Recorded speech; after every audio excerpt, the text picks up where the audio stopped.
當你自己感覺到樣樣都唔順啦，你就守唔住財噶啦。我而家嚟講俾你聽，就係一招啫，你個財運好到爆炸。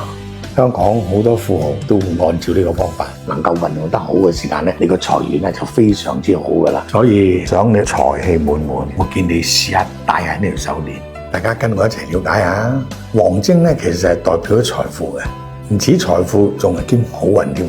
佢會可以幫你接收同埋對你啱嘅嘢，每一個人戴都戴得會好。所以上嚟講，點解有錢嘅人越嚟越有錢啊？因為有錢人嘅財氣係嗰啲高頻能量嘅，佢成日都同啲財富能量喺度共生，想冇錢真係好難。假如你對師傅嘅黃晶係感興趣嘅，你可以點擊左下角，一定要確定合眼緣啦。你初戴嘅時候會感覺好凍，並且有啲重量，一定要戴喺左手度。因為佢左手係吸收呢個能量，如果戴喺右手就會將你嘅財氣慢慢咁泄咗出去。對我呢個行業了解嘅人都知道，呢個唔係一個普通嘅黃水晶，呢個黃水晶已經係擁有財運嘅密碼，佢可以令到你磁場更加穩定。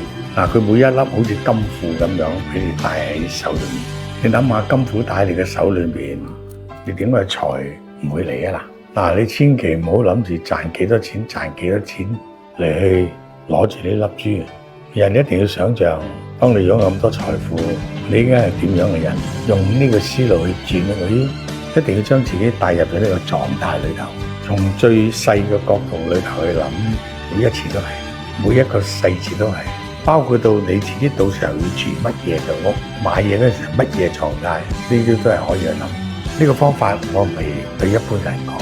嗱，如果你希望邊一個好嘅，你咪將條竹手鏈送到俾佢咯。